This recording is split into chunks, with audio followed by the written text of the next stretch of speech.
There is a moment, and if you've been doing this work long enough, you'll know exactly what I'm talking about, where healing stops feeling like enough. You've done the journaling, you've named your wounds, you've traced every pattern back to its root, and yet something in you is still waiting, not for more healing, for something else entirely. Carl Jung called this the most critical threshold in the entire psychological journey. And almost every empath I've ever encountered is standing right at its edge, without knowing it. Stay with me, because what I'm about to walk you through completely changed how I understand what empaths are actually here to do. So let's start with something that might feel uncomfortable. Most empaths are extraordinarily good at healing. They're not good at becoming. And that distinction, that tiny, razor-thin line between the two, is where everything either opens up or stays stuck. Here's what I mean. Healing, in the psychological sense, is a reparative process. It looks backward. It says something broke, let me understand how and why. Let me integrate it, let me stop bleeding. That work is real. That work is necessary. But Jung was very clear, and this is something the wellness world almost never talks about. Healing is not the destination. It's the preparation. Jung believed that the psyche has a forward-moving drive he called the individuation process. And individuation is not about becoming whole by fixing what's broken. It's about becoming who you were always meant to be, fully, consciously, without apology. Those are two radically different directions. One faces the wound, the other faces the future. And for empaths especially, staying permanently in healing mode can actually become its own kind of avoidance. I know that's a lot, so let me show you exactly what this looks like in real life. Think about someone, maybe it's you, who has spent years understanding their patterns. They know they're an empath, they know they have a wounded inner child, they know they tend to attract emotionally unavailable people. They can explain their attachment style with clinical precision. And yet, they're still not living differently. Why is that? Jung would say, because insight without integration is just another form of staying safe. Understanding your wound keeps you in a relationship with your wound. And at some point, the psyche needs you to shift your primary relationship from your wound to yourself. That capital S self is a Jungian term, and it matters enormously here. In Jungian psychology, the self is not your ego, the part of you that thinks and plans and narrates your life. The self is the deeper, organizing center of your entire psyche. It holds your wounds and your gifts, your past and your potential, your shadow and your light. And individuation, becoming, is the lifelong process of consciously aligning with that center. Here's where this gets incredibly specific for empaths. Empaths tend to over-identify with one half of their psyche, the receptive, feeling, absorbing half. They are extraordinarily developed in their capacity to take in the emotional world around them. But the becoming process asks them to develop the other half too, the expressive half, the boundary-holding half, the sovereign half. Jung would call this integrating the contrasexual archetype, the animus in women, the hidden interior masculine principle that holds the capacity for direction, assertion, and will. And before you click away thinking this is getting too abstract, let me make this very practical.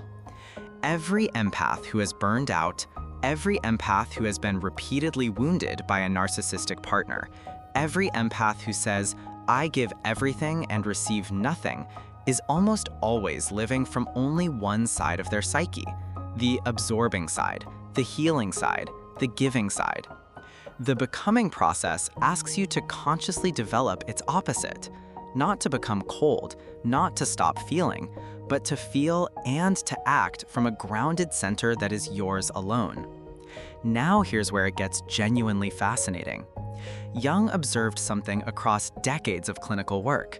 He noticed that around midlife, and for empaths, this often happens much earlier, sometimes in the late 20s or early 30s, the psyche begins to demand a reorientation. The things that worked before stop working. The old coping strategies feel hollow. Even the healing practices that once felt profound start to feel like going in circles.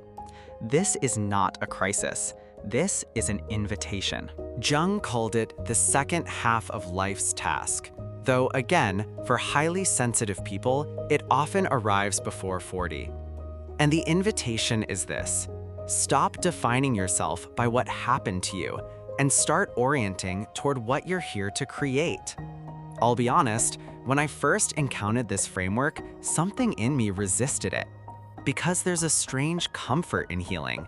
It's meaningful, it's honest, it feels virtuous. But Jung was pointing at something deeper than comfort. He was pointing at telos, purpose, direction, the thing your psyche is actually building you toward. And here's what I've come to understand about empaths specifically. Your sensitivity was never meant to be your wound. It was always meant to be your instrument. The empath who only heals uses their sensitivity to understand their own pain.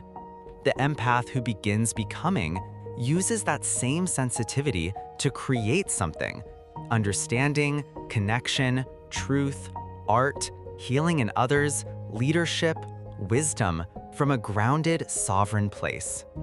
That's the shift. That is the Jungian answer. Not more healing, not deeper excavation of old wounds, but the conscious, deliberate turn toward individuation. Now, practically, what does that actually look like? It looks like noticing when you are in a healing loop versus a becoming movement.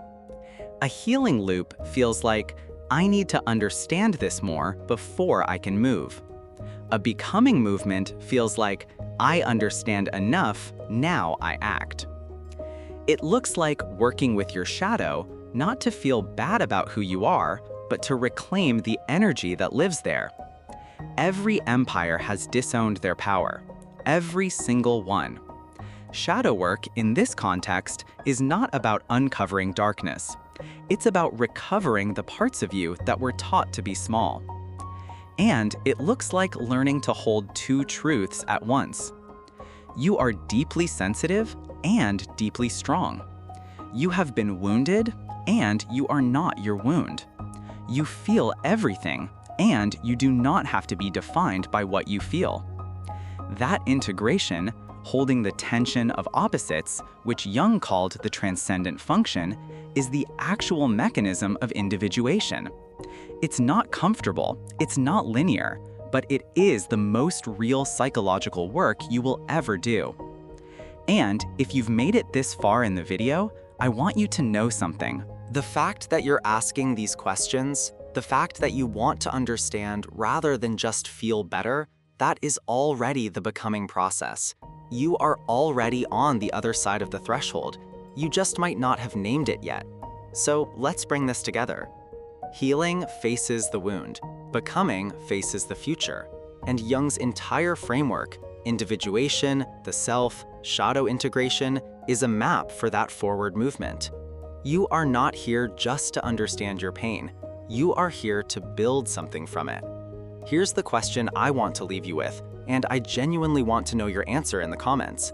Is there a place in your life right now where you feel you've been healing the same wound for a long time, and something in you knows it's time to move? Tell me what that looks like for you. I read every single comment. If this video gave you something real, please like it. It helps more people find this work.